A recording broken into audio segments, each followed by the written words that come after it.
Hello students, मैं सुनील कुमार राजकीय national महाविद्यालय सिरसा के हिंदी डिपार्टमेंट से।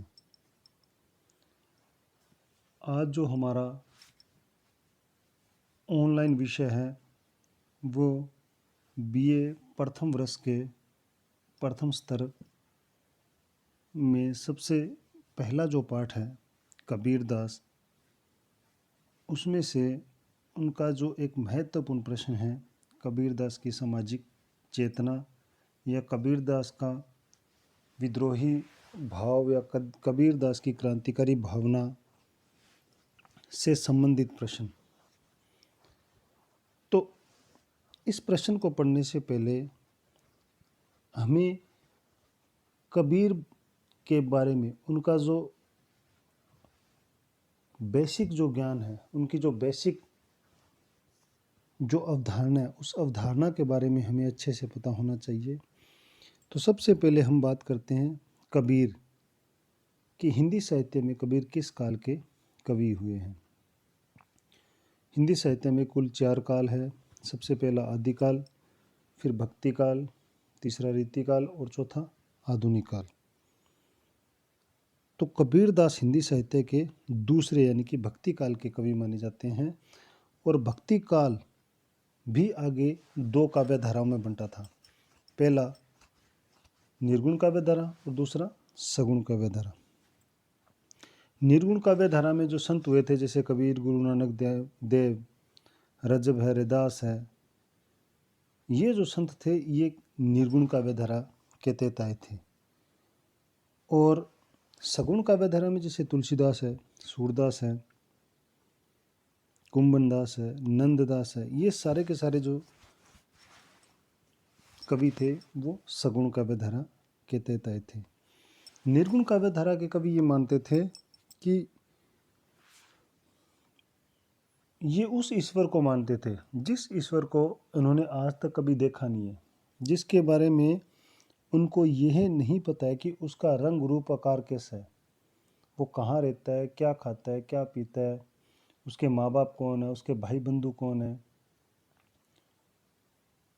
बल्कि वो तो ये कहते थे कि निर्गुण ईश्वर तो एक ऐसा है जिसको न तो आज तक कभी किसी ने देखा है, यानी कि वो अगम्य है, अगोचर है, अकल्पनीय है, अवर्णनीय है, अकथनीय है, उसके बारे में कोई कुछ नहीं जानता।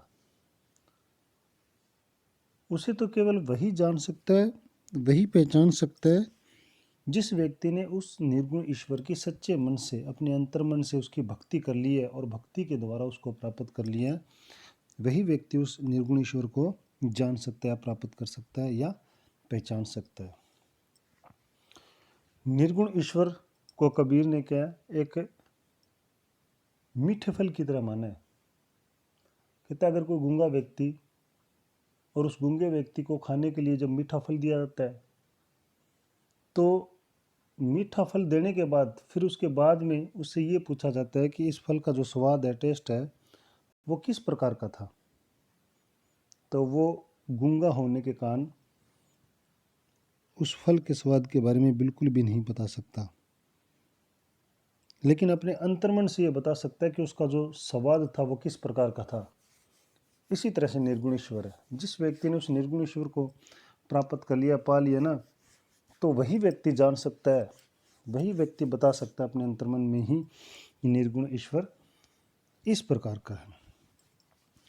तो हमारा जो विषय था वो जो मुख्य जो प्रश्न है कबीरदास की सामाजिक चेतना, उससे संबंधित हम जो बात है वो करते हैं। देखो मैंने आपको बताया है कि इस प्रश्न के तहत कबीर को भक्ति काल में निर्गुण जो भक्ति काव्य के जो कवि थे उन कवियों में से प्रमुख संत कवि माना जाता है। वो बड़े निर्भीक थे और स्पष्टवादिता भी उनमें अच्छे से भरी हुई थी। ये जो सारे के सारे गुण हैं ये उनमें विद्यमान थे। इनके काव्य का अध्ययन करने पर यह तथ्य उभर कर हमारे सामने आता है कि उनकी जो विचारधारा थी, उनका जो दृष्टिकोण था, उसमें समन्वय और सहनशीलता की अपेक्षा खंडन सबसे ज़्यादा देखने को मिलता है। चाहे वो खंडन जाति प्रथा हो, चाहे ऊंच नीच हो, या छुआछूत की भावना हो, या मूर्ति पूजा हो, या बांग लगाना हो, या हटियों की क्रिया हो, या किसी अन्य प्रकार की, ये सारी की सारी जो विचारधारा है वो उनके काव्य में संपूर्ण रूप से मिलती है। और कबीरदास जो है, उनको यह विश्वास था कि उन्होंने अपने अंतर्मन के माध्यम से जो वास्तविक सत्य, उस सत्य के महत्व को समझ लिया है। इसलिए वे उस सत्य के विपरीत आचरण करने वाले को फटकार कर सीधा डायरेक्टली यानी कि प्रत्यक्ष रूप से उसे रास्ते पर लाना चाहते थे। और इसके लिए उन्होंने अनेक धार्मिक संप्रदायों की भ्रमपूर्ण आस्थाओं का खंडन भी किया है।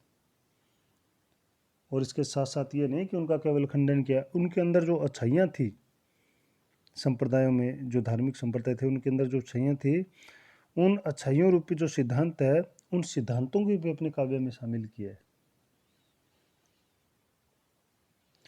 उनके विचार अनेक संप्रदाय, मतों या महात्माओं के विचारों का मिश्रण है। यानी कि उन्होंने सभी के विचारों को सर्वोपरि माना। जो विचार उनको अच्छे लगे थे, उन विचारों को उन्होंने अपने काव्य में स्थान दिया, अपने विचारों में भी उसका स्थान दिया। तो अब जो इसके जो सामाजिक चेतना के या विद्रोही भावना के या क्रांतिकारी भावना के जो प्रमुख जो तत्व है, उन तथ्यों के बारे में बात करते हैं। सबसे पहला जो उनका जो प्रमुख तत्व है वो है गुरु का महत्व। देखो, कबीर के गुरु का नाम रामानंद था। और खास बात यह थी कि कबीर के जो गुरु थे रामानंद, वो सगुण भक्ति काव्य के कवि थे और राम को अपना आराध्य मानते थे। लेकिन कबीर इसके विपरीत थे। वो राम को तो मानते थे, लेकिन उस राम को नहीं जिसका जन्म अयोध्या में हुआ है। वो उस राम को मानते थे जिसको कबीर ने कभी देखा ही नहीं है, यानी कि निर्गुण राम को मानते थे वो। कहने का मतलब यह है कि कबीर अपने गुरु के विपरीत चले थे, लेकिन उसके बावजूद भी उनका अपने गुरु के प्रति जो आदर था, मान सम्मान था, वो महत्वपूर्ण था। वह जगह कहते भी हैं, गुरु गोविंद दो खड़े काके लागू पाए, बलिहारी गुरु आपने जिन गोविंद दियो बताए। कहते कि मेरी एक तरफ मेरे गुरु है और दूसरी तरफ मेरे भगवान है, तो मुझे सबसे पहले किसके पैर छूने चाहिए?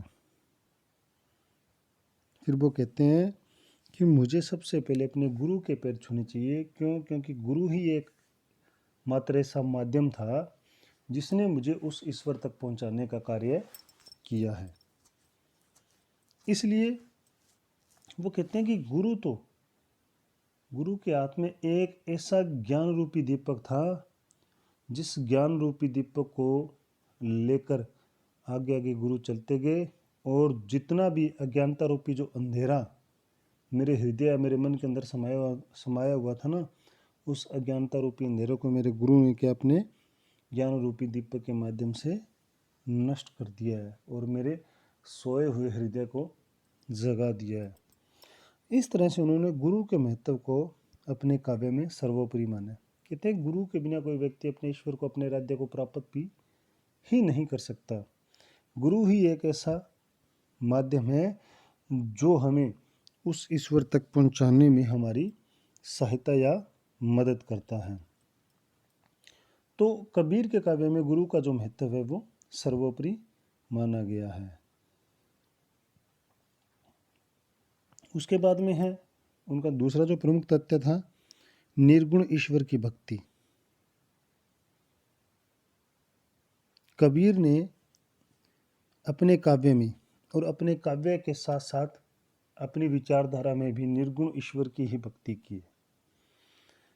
और निर्गुण ईश्वर वो उसे मानते हैं जिस ईश्वर को कबीर ने कभी देखा नहीं है, कभी जाना नहीं है।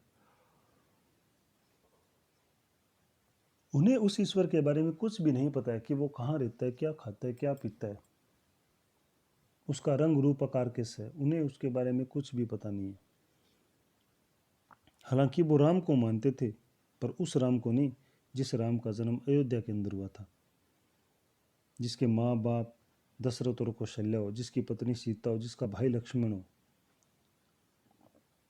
वो किस प्रकार के कपड़े पहनता है, वो उस राम को नहीं मानते थे। वो तो उस राम को मानते थे, वो निर्गुण राम। जब पूरे भाई कहते हैं कि अगर आपको ईश्वर की भक्ति करनी है तो उस निर्गुण राम की कीजिए, उसका नाम जपिए, जिस राम को आपने कभी देखा नहीं है। आप उसे तभी देख पाओगे जब आप उसकी भक्ति करके उसको प्राप्त कर लोगे। इसलिए उन्होंने निर्गुण ईश्वर की भक्ति पर बल दिया है। कहते हैं कि अगर आप ईश्वर को मान रहे हो तो निर्गुण ईश्वर को मानिए। सगुण ईश्वर की भक्ति करोगे तो इसका मतलब आप मूर्ति पूजा पर बल दे रहे हो, और वो मूर्ति पूजा के विरोध में थे। कहते निर्गुण जो ईश्वर है वो तो एक मीठे फल की तरह है, कि जब किसी गूंगे व्यक्ति को मीठा फल दिया जाता है और उसको खाने के बाद उससे ये पूछा जाता है कि इसका जो स्वाद है वो कैसा है, तो गूंगा जो व्यक्ति है ना, क्योंकि वो गूंगा बोल नहीं सकता, इसलिए वो क्या बताएगा कि इसका स्वाद कैसा था, लेकिन वो अपने अंतर्मन में ही उसके स्वाद को भांप लेगा और वो अपने अंतर्मन से कहेगा कि इसका स्वाद बहुत अच्छा है।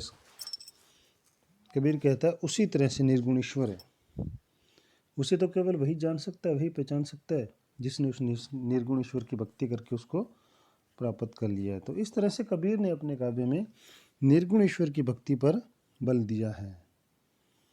उसके बाद में जाति पाति का खंडन या जाति पाति का विरोध। देखो सीधी सी बात है, कबीर कहते भी है कि जाति पाति पूछे ना कोई, हरि को भजे सो हरि कोई। कबीर ये कहता है कि ईश्वर कभी भी किसी से, चाहे वो उच्च जाति का हो चाहे वो निम्न जाति का हो, किसी भी व्यक्ति से कभी भी ईश्वर ये नहीं कहता कि तू किस जाति का है या तू मेरी भक्ति कर रहा है तो कहीं तू निम्न जाति का तो नहीं है, कभी नहीं कहता। कबीर ये कहता है कि ईश्वर तो केवल यही कहते हैं कि जिस व्यक्ति ने, चाहे वो निम्न जाति का हो चाहे वो उच्च जाति का हो, जिस व्यक्ति ने मुझे पूज लिया या मेरी भक्ति कर ली, मैं तो उसी का हो जाता हूँ। इसलिए भगवान कभी किसी से भी, किसी भी व्यक्ति की जाति नहीं पूछता कि वो किस जाति का है। और वैसे भी कबीर ने वैष्णव संप्रदाय में फैली हुई जाति पाति और ऊंच नीच की जो भावना है उसका पुरजोर विरोध किया है, और उनके अनुसार इस संसार में न तो कोई छोटा है और न ही कोई बड़ा है। ईश्वर के लिए पंडित हो या शूद्र, उसके सामने सभी बराबर है। वह कभी भी उनमें समानता या असमानता की दृष्टि नहीं रखता। वह उनमें उसी प्रकार का कोई फर्क महसूस नहीं करता जिस प्रकार कीड़ी और हाथी में कोई फर्क महसूस नहीं करता। जिस प्रकार वह कीड़ी और हाथी में कोई फर्क महसूस नहीं करता, उसी प्रकार वह भी, ईश्वर भी, किसी भी व्यक्ति के अंदर ब्राह्मण और शूद्र इस प्रकार का व्यवहार नहीं करता। वह एक जगह कहते भी हैं, साईं के सब जीव है कीरी कुंजर दोई, एक ज्योति से सब उत्पन्न का ब्राह्मण का शूद्र होई। कि इस संसार में जितने भी जीव जंतु वो सारे के सारे, चाहे कीड़ी हो चाहे हाथी हो, वो केवल एक ईश्वर की देन है, और सभी जो है ना उस ईश्वर की ज्योति से उत्पन्न हुए हैं, चाहे वो ब्राह्मण और चाहे वो शूद्र हो। तो इस प्रकार कबीर ने क्या है, इन चीज़ों का यानी कि जाति पाति और ऊंच नीच की जो भावना उसका विरोध किया है। उसके बाद में है रहस्यवाद की भावना। रहस्यवाद का मतलब होता है जिज्ञासा, कोई गूढ़ रहस्य, और ऐसा गूढ़ रहस्य जिसको हर कोई जानना चाहता है। या रहस्यवाद के बारे में हम ये कह सकते हैं कि ऐसी चीज़ जिसको हम जानते हुए उसके प्रति अनभिज्ञ रहते हैं, उसको समझ नहीं पाते, जान नहीं पाते। जैसे इस संसार के अंदर हर कोई मानता है कि ईश्वर है, लेकिन आज तक किसी व्यक्ति ने उस ईश्वर को देखा नहीं है। और वो रहस्यवाद के संबंध में कबीर कहते भी हैं, जल में कुंभ, कुंभ में जल, भीतर बाहर पानी, फूटा कुंभ जल, जल ही समाना, यह तथ्य कहेगे ज्ञानी। कि एक घड़ा है वो पानी से भरा हुआ है,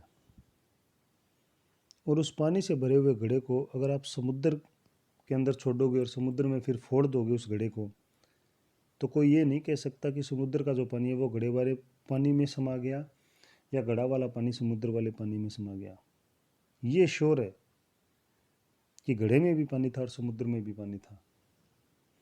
तो यहाँ कबीर ने घड़े वाले पानी को और समुद्र वाले पानी को आत्मा और परमात्मा का प्रतीक माना है। कबीर कहते हैं कि जिस प्रकार जो आत्मा होती है, जब वह अपने पुराने शरीर को त्याग देती है और त्यागने के बाद वो क्या है, परमात्मा के पास चली जाती है, फिर परमात्मा उसी आत्मा को नए शरीर में भेज देता है। ये जो भावना, इस भावना को कबीर ने क्या रहस्यवाद की भावना माना है, कि अपने आप में एक रहस्य है। व्यक्ति की मृत्यु जन्म लेता है, यानी कि जो आत्मा है वो ईश्वर के माध्यम से भेजी जाती है एक शरीर में, नए शरीर में। फिर जब उसकी मृत्यु हो जाती है तो वही आत्मा दोबारा ईश्वर के पास चली जाती है। फिर नए शरीर में ईश्वर ही जो आत्मा है उस आत्मा को परिवर्तित करता है। तो कबीर के काव्य में जो रहस्यवाद की भावना है वो कुछ हद तक देखी जा सकती है। उसके अलावा उन्होंने नेक्स्ट जो पॉइंट पांचवा वो है मूर्ति पूजा का भी विरोध किया। देखो साधारण सी बात है, क्योंकि कबीर निर्गुण काव्यधारा के कवि थे, तो ये एक सामान्य बात है कि उनके काव्य में जो निर्गुण काव्य के जो कवि थे उन सभी कवियों ने मूर्ति पूजा का विरोध किया है। वो तो ये मानते थे कि आपको मूर्ति के सामने बैठने की कोई आवश्यकता नहीं है, आप अपने अंतर्मन से उस ईश्वर की भक्ति कीजिए। क्यों आप किसी पत्थर की जो मूर्ति है उस मूर्ति के सामने जाकर बैठो और उस ईश्वर की भक्ति करो? नहीं। अगर आप ऐसा कर रहे हो तो कबीर ऐसा मानते थे कि आप केवल बाहरी दिखावा कर रहे हो। एक जगह वो कहते भी है, हिंदुओं के प्रति कटाक्ष करते हैं कि जब वो हिंदू जो है वो मूर्ति पूजा करते हैं तो वो क्या कहते हैं, पत्थर पूजे हरी मिले तो मैं पूजूं पहाड़, ताते तावे चाके भली पीस खाए संसार। कि अगर पत्थर पूजने से भगवान मिलते तो मैं बहुत बड़ा पहाड़ पूज लेता, और उस पत्थर से तो वह चक्की है आटा पीसने वाली, वो भली, कम से कम जब उस चक्की में उसके दो पार्टों के बीच में गेहूं डाली जाएगी तो वो जो गेहूं है उस गेहूं को वो दोनों पार्ट के आटे में तब्दील कर देंगे। और जो कोई भूखा व्यक्ति है ना उस आटे से रोटी बनाकर खाएगा तो वो अपनी क्षुधा को शांत करेगा। इसलिए कबीर कहता है कि पत्थर पूजने से कभी भगवान नहीं मिलता। अगर ऐसा होता तो हर कोई व्यक्ति बहुत बड़े बड़े पहाड़ों को पूज लेता। तो इस प्रकार उनके काव्य में जो मूर्ति पूजा है वो मूर्ति पूजा का जो विरोध है वो बहुत ज़्यादा देखा जा सकता है।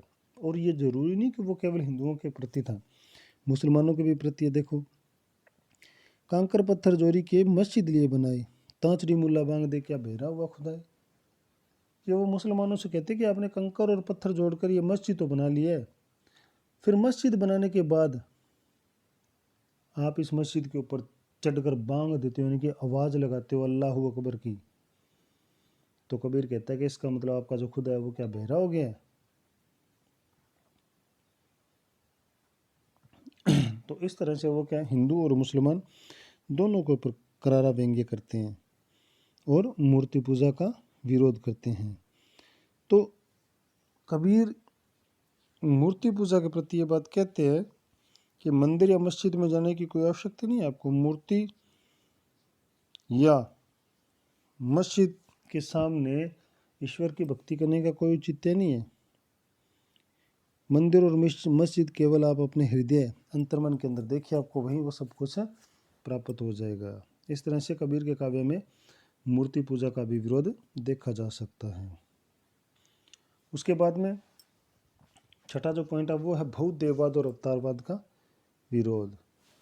यानी कि कबीर का ये मानना है कि जब कोई व्यक्ति अपने एक आराध्य को छोड़कर एक से ज़्यादा आराध्य की भक्ति करता है तो इसका मतलब वो ईश्वर की भक्ति नहीं करता, वो तो केवल बाह्य दिखावा कर रहा है लोगों के सामने। क्योंकि हम सभी जो अवतरित रूप है ईश्वर के, उनको एक ईश्वर के तहत देखते हैं। तो फिर कबीर ये कहते हैं तो एक से ज़्यादा ईश्वर का मानने का क्या औचित्य है। इसी तरह से वो अवतारवाद का विरोध करते हैं। कबीर कहता है कि जो ईश्वर है वो तो सूर्य की तरह है और उसके जो अवतरित रूप है वो उसकी किरणों के समान है। तो आप उन किरणों को मानकर, यानी कि आप उन सूर्य की किरणों को न मानकर प्रमुख जो तथ्य है सूर्य, उसी की भक्ति कीजिए। कहने का मतलब उसके अवतरित रूप को नाम मानकर मुख्य जो ध्येय है, लक्ष्य है, उसी को मानिए। तो इस तरह से कबीर ने अपने काव्य में बहुदेववाद और अवतारवाद का, यानी कि एक से ज़्यादा देवताओं की भक्ति करना यह अवतारवाद है, उसका विरोध किया है। उसके बाद में सातवां जो पॉइंट है वो है सामाजिक जागरूकता, कि समाज के प्रति कबीर ने किस प्रकार की जो जागरूकता, उस जागरूकता को उजागर किया है। देखो, सबसे पहले तो समाज में कबीर ने अपने आप से हिंदू लोगों के प्रति जो या मुस्लिम जो लोग हैं उनके मन के अंदर जो विचारधारा फैली हुई थी, उस विचारधारा का विरोध किए। जैसे तीर्थ यात्रा का विरोध। हिंदू धर्म के अंदर जो तीर्थ यात्रा है वो सबसे ज़्यादा फैली हुई थी और उसके महत्व को कबीर ने उसका विरोध किया है। और वो ये कहते भी कि तीर्थ यात्रा करने से कभी ईश्वर प्राप्त नहीं होता, और वो मनुष्य को ये भी कहते हैं कि आप अपने शरीर को मंदिर मानकर उस मंदिर रूपी शरीर में से ईश्वर को पहचानने की कोशिश कीजिए। आपको यहाँ वहाँ कहीं भी जाने की जरूरत नहीं होगी। इसलिए वो क्या कहते हैं, मन मथुरा दिल द्वारिका काया काशी जान, 10वां द्वारा देहुरा ता में ज्योति पिछान। कि आपका जो मन है वो मथुरा ही है और आपका जो दिल है वो द्वारका के समान है और आपकी जो काया शरीर है वो किसके समान है, काशी के समान है। इसलिए आपके हृदय के अंदर ही जो 10वां द्वार है वो बसे हुए हैं। इसलिए आप उस ईश्वर को पहचानने में इधर उधर क्यों घूम रहे हो, कहीं जाने की जरूरत नहीं है। इसी तरह से मुस्लिम समाज में भी जो आडंबर जो फैले हुए थे, जैसे टोपी पहनना या नमाज पढ़ना या बांग लगाना, ये सारी की सारी जो आडंबर है उन आडंबरों का क्या है, कबीर ने विरोध किया है। इसके अलावा मुस्लिम धर्म के अंदर जो जीव हत्या है उस जीव हत्या का भी कबीर ने विरोध किया है। वो कहते हैं दिन में रोज़ा रखत है रात हनत है गाय, यह तो खून व बंदगी कैसी खुशी खुदाई। इतने दिन में तो तुम रोज़ा रखते हो, रात को गाय को मारते हो, और यह तो वह खून है बंदगी, और उस बंदगी से क्या आपका जो खुदा ईश्वर है वो खुश हो सकता है? बिल्कुल नहीं। इस प्रकार से कबीर ने इन सभी चीज़ों का, जीव हत्या है, बांग लगाना है, इन चीज़ों का विरोध किया है।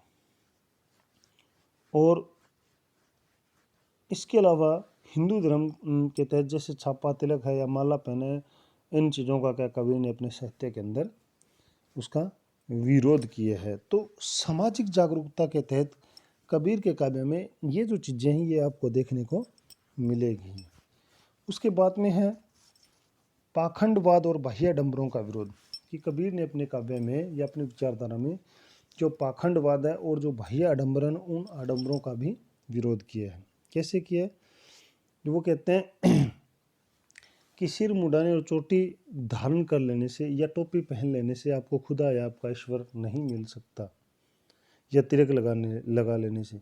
अगर आप कहते हो कि मैं मंदिर में जाकर उस ईश्वर की भक्ति करूँगा तो कभी आपको ईश्वर नहीं मिल सकता, या अगर आप ये कहते हो कि मैं मस्जिद में जाकर उस ईश्वर को प्राप्त करूँगा, अल्लाह को, तो वो भी कभी नहीं मिल सकता। या आप ये कहते हो कि मैं जंगल में जाकर एकांत में रहकर उस ईश्वर को प्राप्त करूंगा, तो ये आपका एक केवल दिखावा है। सिर मुंडाने के बारे में कबीर कहते भी हैं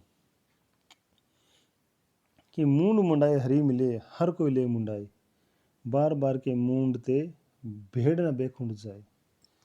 कि मूंड मुंडा यानी कि सिर मुंडाने से अगर भगवान मिलते तो हर कोई उस सिर को मुंडा लेता।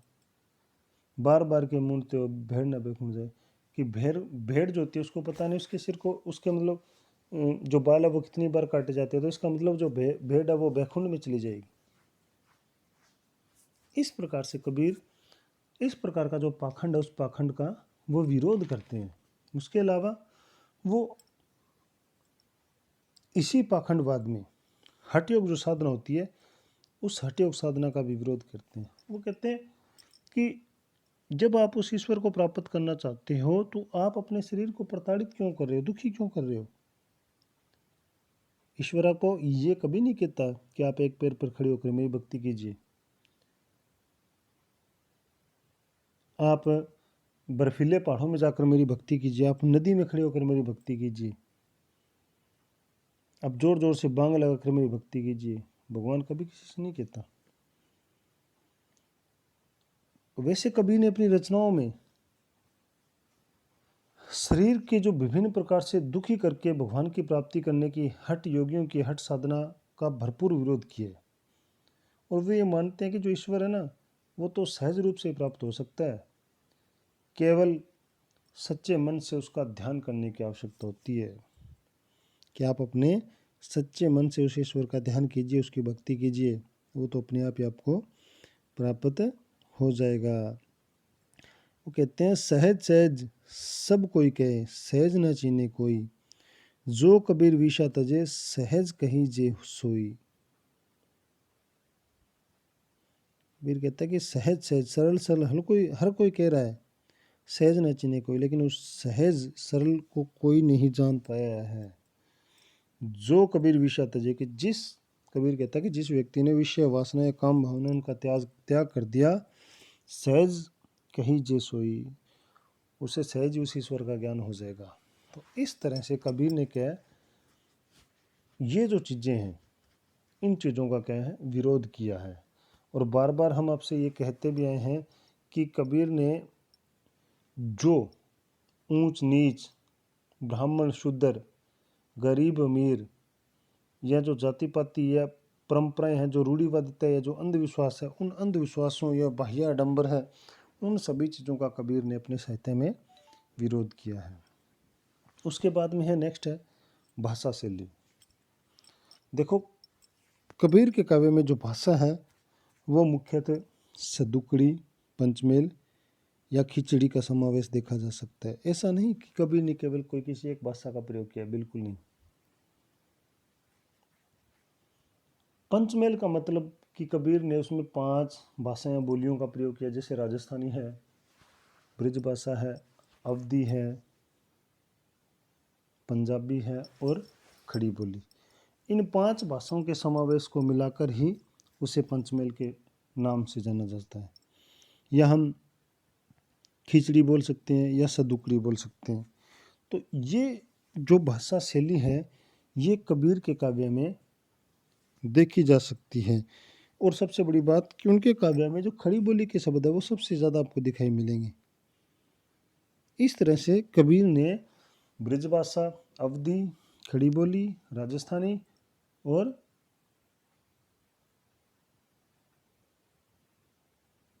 ये जो भाषा है इन भाषाओं के द्वारा कबीर ने काव्य को सुचारू रूप से सुदृढ़ और सरल बनाया है। तो इस तरह से आज का जो हमारा जो विषय था वो कबीर की सामाजिक चेतना से संबंधित था। और मुझे ऐसा लग रहा है कि आपको ये जो प्रश्न है ये अच्छे से समझ में आ गया होगा। धन्यवाद।